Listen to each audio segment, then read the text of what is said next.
Hai hello, salam sejahtera Malaysia. Selamat datang ke channel Fels Lifestyle. Terima kasih kerana terus setia dan terus bersama di dalam channel ini. Saudara-saudara yang saya amat hormati, tuan-tuan dan puan-puan. Ada saja perkara yang mungkin dibangkitkan oleh kepimpinan pembangkang.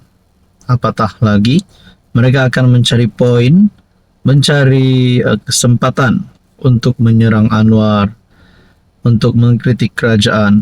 Tapi adakah pembangkang yang memberikan tekanan kepada Anwar, yang memberikan pertanyaan-pertanyaan?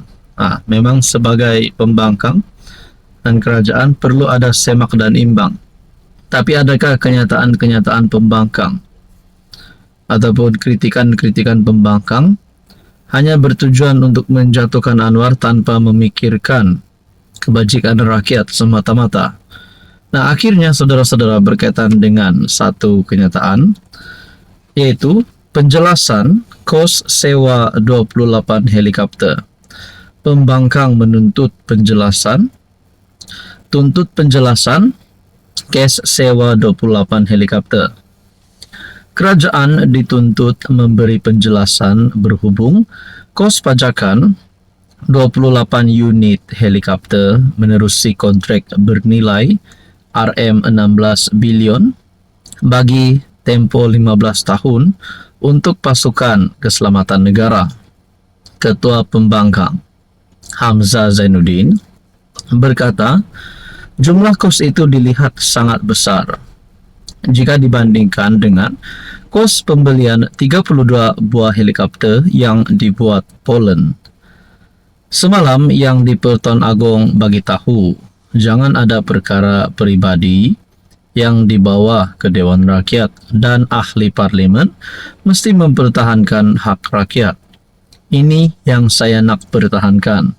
Pasal apa kerajaan membuat polisi menyewa helikopter yang begitu tinggi harganya?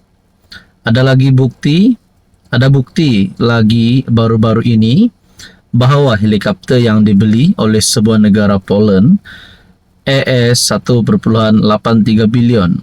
Ini menunjukkan mereka beli helikopter pada harga yang murah sangat, lebih kurang RM8 atau RM9 bilion katanya, ketika membahaskan usul menjunjung kasih tita diraja di Dewan Rakyat.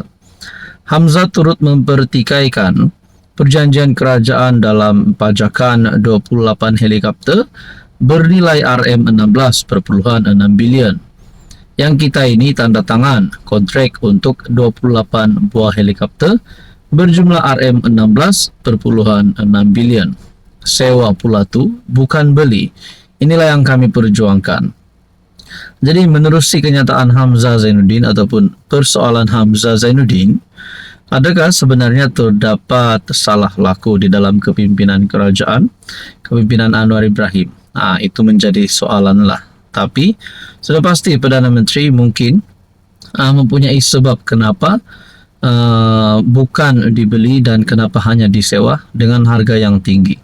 Lagipun saudara-saudara, mungkin hanya kepimpinan kerajaan Anwar Ibrahim, kepimpinan menteri di dalam kabinet yang mengetahui lebih mendalam tentang perkara ini.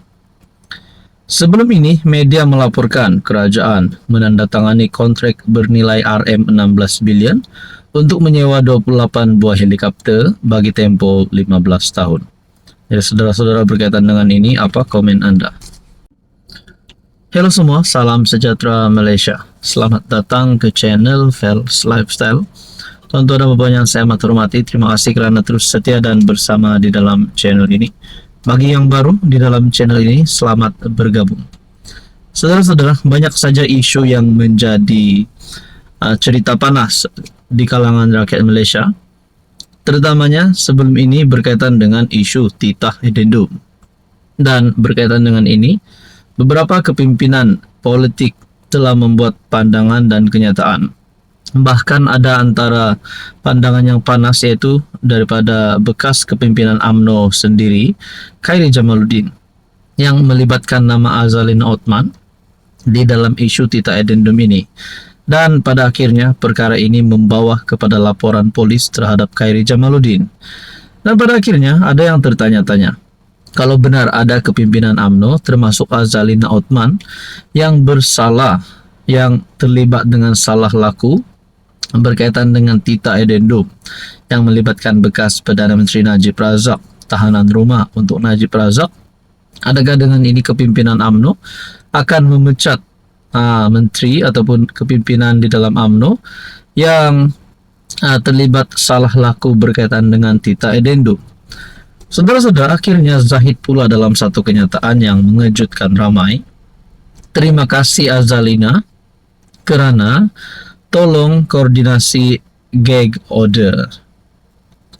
Timbalan Perdana Menteri Ahmad Zahid Hamidi menghargai tindakan Menteri di Jabatan Perdana Menteri Undang-Undang Reformasi Institusi Azalina Othman yang membantu mengkoordinasi perintah larangan mengulas gag order berkaitan Tita Edendum terkait Najib Razak.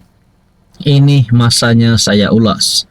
Itu usaha yang dicadangkan oleh Jabatan Peguam Negara. Dan saya tentunya berterima kasih kepada Menteri Undang-Undang Azalina yang mengkoordinasikannya dengan pejabat Peguam Negara dalam hal ini. Ahmad Zahid mengulas pendirian UMNO berhubung keputusan kerajaan memfailkan permohonan untuk mendapatkan perintah tutup mulut daripada mahkamah bagi melarang mana-mana pihak membincangkan isu berkaitan Tita Edendum. Azalina sebelum ini dilaporkan berkata, perintah larangan itu tidak sepatutnya dilakukan. Ini katanya kerana isu itu akan dibincangkan semula di Dewan Rakyat ketika persidangan pada bulan Februari. Isnin lalu, Peguam Bela Najib Muhammad Farhan Muhammad Syafi mengesahkan kepada Malaysia Kini bahawa Jabatan Peguam Negara AGC memfailkan permohonan itu di Mahkamah Tinggi. Jadi saudara-saudara, berkaitan dengan ini, anda rasa apa yang akan berlaku kepada KJ yang telah mengeluarkan kenyataan yang membawa kepada laporan polis terhadap beliau? Saudara-saudara yang saya hormati, apa komen anda? Hello semua, salam sejahtera Malaysia. Selamat datang ke channel Fels Lifestyle. Terima kasih kerana terus setia dan terus bersama di dalam channel ini. Tiba-tiba Malaysia dikejutkan dengan berita berkaitan dengan MCA keluar Barisan Nasional. Adakah dengan ini terdapat wakil rakyat daripada BN akan letak jawatan, akan keluar daripada kerajaan? Dan dari manakah permulaannya timbul berita MCA keluar BN? Saudara-saudara, berkaitan dengan isu tersebut, saya melihat dalam satu maklumat ataupun satu berita, tiada pihak termasuk DAP minta keluarkan MCA daripada Barisan Nasional. Nah, kita nak tahulah dari mana berita, dari mana akar cerita ini yang berkata ataupun memulakan isu MCA keluar BN. Adakah Presiden MCA dan Presiden UMNO sedang dalam pergaduhan? Kalau MCA keluar BN, agak-agak apa yang akan berlaku kepada Barisan Nasional? Apa yang akan berlaku kepada UMNO? Dan apa yang akan berlaku kepada kerajaan? MKT UMNO, Ahli Majlis Kerja Tertinggi UMNO, Abdul Rahman Dahlan menolak dakwaan bahawa terdapat perbincangan untuk mengeluarkan MCA daripada gabungan BN. Rahman menjelaskan bahawa tiada mana-mana parti termasuk DAP yang merupakan sekutu dalam kerajaan gabungan serta pesaing politik lama MCA membuat permintaan sedemikian. Sebagai ahli pengasas kepada BN, saya tidak nampak pun keperluan untuk parti itu keluar daripada gabungan tersebut. Saya pun berfikirlah, DAP pun tiada buat kenyataan bahawa ingin MCA keluar daripada BN. Bahkan keluar daripada kerajaan pun tidak pernah ada kenyataan daripada DAP. Adakah ada persoalan yang timbul. Kalau MCA keluar kerajaan, adakah MCA akan menyertai pembangkang? Adakah MCA akan menyertai PN? Ataupun adakah MCA akan menyertai Pakatan Harapan bersama dengan DAP?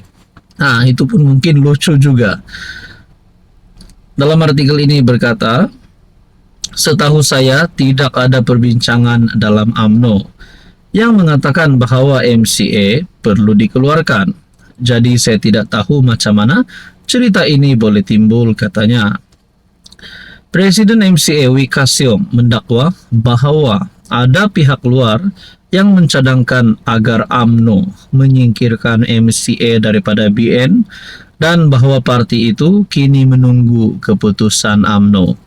Tanpa menamakan mana-mana individu, ahli parlimen air hitam itu turut mendakwa bahwa individu sama sebelum ini pernah menuduh MCA mengkhianati masyarakat Cina kerana hubungannya dengan UMNO. Timbalan Pengerusi UMNO Sabah juga menekankan bahwa peranan MCA dan DAP dalam memperjuangkan hak serta kebajikan masyarakat Cina adalah penting dalam menentukan sokongan mereka. Saudara-saudara, apa komen Anda?